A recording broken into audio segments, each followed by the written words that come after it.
Hello বন্ধুরা, তো নিয়ে চলে এসেছি বসুন্ধরে আরও একটি নতুন ব্লগ, যেটাতে তোমরা দেখতে পাবে কিভাবে একটি বড় সরস্বতী তৈরি করা হয়। তো আমি প্রথমেই কাঠামো স্ট্রাকচারটা কীভাবে তৈরি হচ্ছিলো ছোট ছোট পার্টে আমি তোমাদের দেখিয়ে দিয়েছি, এভাবে মাপ যোগ করে তৈরি হয়। তো তাতে কাঠামোগুলো খুব সুন্দরভাবেই তৈরি হয়।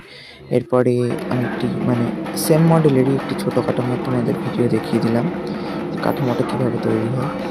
তো এরপরে আমি তোমাদের দেখাচ্ছি এই যে বিচুলি বাঁধা আমাদের শুরু হয়ে গিয়েছে, কাকাটা বিচুলি বাঁধছিল।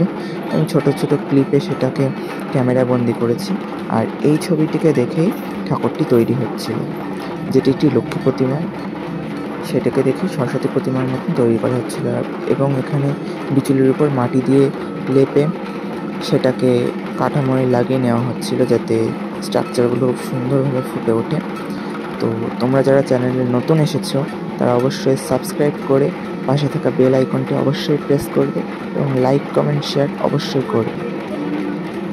তো এইভাবেই স্ট্রাকচারগুলো তৈরি করা হচ্ছিল। এরপরে বেলে মাটির দিয়ে কাজ কাকায় মূর্তিটাই তৈরি করে ফেলছিল। তো শাড়ির পার্টগুলো খুব সুন্দরভাবে কুচিগুলো করে দিচ্ছিল, যেহেতু এটাতে আর কাপড় পরায়নি, এটা বিচুলির ওই চটি গড়ে গড়েই তার উপর দিয়ে বেলে মাটির দিয়েই এত সুন্দর শাড়িটা করে ফেলেছে।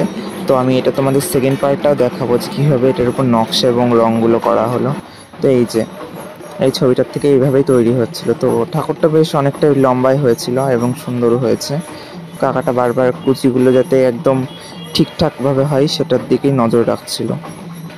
এরপরেই কাকা এই যে ডানার যে পাখনার যে ছোট ছোট অংশগুলো, পালকগুলো, সেগুলোকে তুলে নিয়ে সেগুলো লাগিয়ে দিচ্ছিল। আর আমি নিচে তোমাদের দেখিয়ে দিলাম পেঙ্গুইনগুলো কত কিউট দেখতে হয়েছে।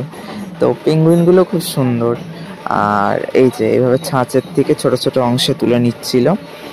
তো এটার ছোট্ট ছোট ক্লিপগুলো, মজার মজার ক্লিপগুলো তো আমি তোমাদের শর্টে দেবই, অবশ্যই তোমরা সেগুলো দেখবে।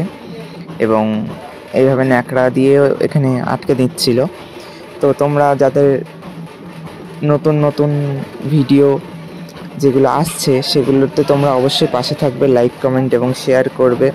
এবং এরপরে আমাদের মাটির মুটুকগুলো লাগানো হয়ে গেছিলো। তো যাতে আমি নতুন নতুন কন্টেন্ট আরও দিতে পারি, সেটার জন্য তোমরা আমাদের পাশে থাকো এবং লাইক কমেন্ট শেয়ার এবং সাবস্ক্রাইব করে দিও, ঠিক আছে? তো প্রায় কমপ্লিটের মুখেই চলে আসছিলো। এরপরেই কিছুদিন পরেই রঙের কাজ শুরু হবে। যেটা যতক্ষণ শুকাচ্ছে ততক্ষণ তোমরা বেল আইকনটি প্রেস করে দাও সাবস্ক্রাইব বাটনের পাশে। আর যারা সাবস্ক্রাইব অলরেডি করে নিয়েছো তারা লাইক কমেন্ট এবং শেয়ার করে দাও। ধন্যবাদ বন্ধুরা। তো নেক্সট পার্টের ভিডিও আসছে খুব তাড়াতাড়ি, তো তোমরা আমাদের পাশে থাকো।